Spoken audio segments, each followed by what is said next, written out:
Good evening. After FA Cup and European football, it's back to the Premier League. 6 games on the way tonight as we move towards the business end of the season.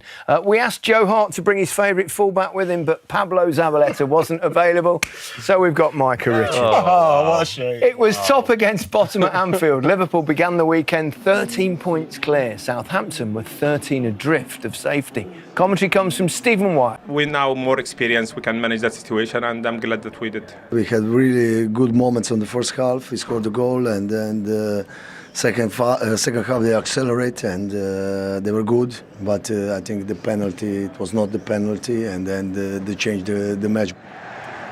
And after the game, I spoke to the Liverpool head coach, Arne Slot. Arne, another victory, a little bit like midweek, and you had to change things at half-time, but you found a way, and that's very important, isn't it?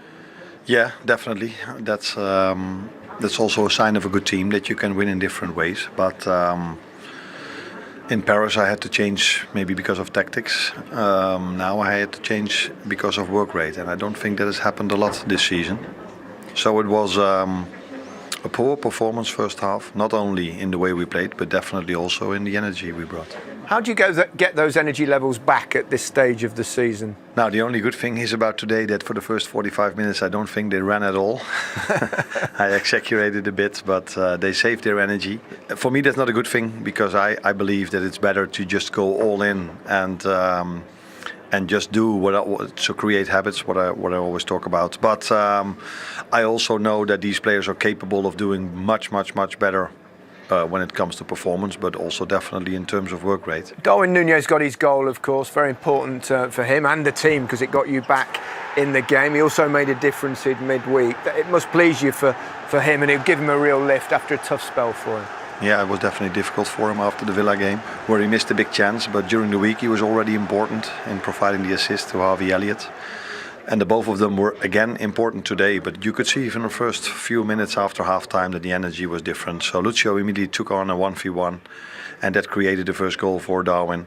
And in the second goal, the lead up to that, you saw Ryan Gravenberch pushing up to win the second ball and not be 20 or 25 yards away from the situation. So the energy was completely different. And you know, everybody knows how much of quality players we have, but if you don't play with the right energy, it's everywhere around the world is going to be difficult, but especially in the Premier League, let alone if we play Paris Saint-Germain, because that's the most intense team we've faced so far. You've got a 16-point lead now at the top of the table. Do you know when your next Premier League game is? Yeah, I do April. know. But yeah, it's a long way. And I think, if I'm correct, Arsenal plays 3 games before we play the next one. So now it's 16, but it can be 7 if we face Everton in a few weeks. OK, Arne, thank you very much. I'm very sorry that despite the fact that you have to sit in the stand, they don't then tell you can't do the post-match interview, so you have to put up with our questions. But congratulations on the victory. Thank you, Gary. Yes, another win for Liverpool. But you could tell from that interview that Arne Slot was clearly very unhappy with his team's first half. They definitely got a rollicking at half-time. Oh. Yeah. He mentioned work rate, he mentioned energy.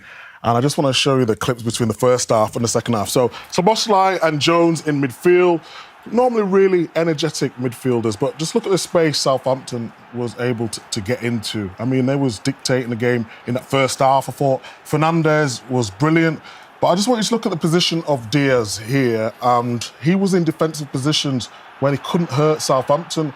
No one was pressing the ball, no one's engaging, and a good opportunity for Southampton. The stark difference between the second half, to bring on McAllister, Elliott and Robertson. But look at the press, the intensity. This is the difference. And when people ask, why do you press, and whether it's in a mid-block, whether it's in a high block, it's to push the team back. So as we roll it on a little bit here, now Southampton are boxed in, which allows Diaz down at left-hand side to be in areas where he wants to be. You put him one-on-one in these situations, he can do anything, whether he goes right, whether he goes left, okay, nothing came of it on that occasion. On the next clip, the exact same. Look at Diaz's position, high and wide, where he can hurt the opposition. Again, Southampton, down the line, and who does he get this for? Núñez, really good finish. I mentioned Robertson before, and this is what can happen when you stretch your position. One ball over the top, He likes to run in behind, and this is where the penalty comes from. I just think that tactical tweak at half-time was brilliant. He's not afraid to make them changes, and for me, yeah, it's a clear penalty. Yeah, you can tell Slot's got a ruthless side, though, can't you? Because all coaches, top coaches, need them when you do it. Yeah, you need to. When you've got big people in the dressing room, you need someone who you're going to take the information off and respect that information. And Slot's got that from day one. Do you remember on the first game of the season, Quansah, he said he wasn't aggressive enough. Yeah. He took him off at half-time. But that's a title-winning coach. That's someone who knows that it's not just good performances, it's consistently being at it and staying at it and never coming off it. And plus, Joe, as well, for Liverpool, is that Darwin Núñez got his goal because it's been 4 months since he got one at Anfield. So he needed that. Huge moment for him. You know, he's an emotional player. We can see that. And today was a big day for him. It was that one, you know, after the Lord Mayor's show, the effort that went into the game on Wednesday night. But this kind of summed up his Liverpool career, buzzing around. It's a half chance, yes, but doesn't really get his head over the top of the ball. First half, they're just looking, Liverpool are looking, they're on top. No idea what he's really trying to do there, whether he's scooping it. You can see the frustration in here, chasing Walker-Peters back. And we see on the replay, he's missed the ball. Luckily, he's missed the player, because that could have been a terrible, terrible incident at the end of the first half. 1-0 down and losing a player. Arne Slot's had a word. Diaz comes out firing. Núñez on the front foot. Great movement there. Oh, really good movement and a really good finish. And this is similar to the little chance that we had at the end of the first half, just getting in front of small bones. Do you think that was a penalty? Yorich didn't. We do, don't we? I 100% think it's a penalty. He's clumsily through the back of him. And in those, 3 or 4 minutes, the game's turned. Main man scores. He's never missing from there. Yeah.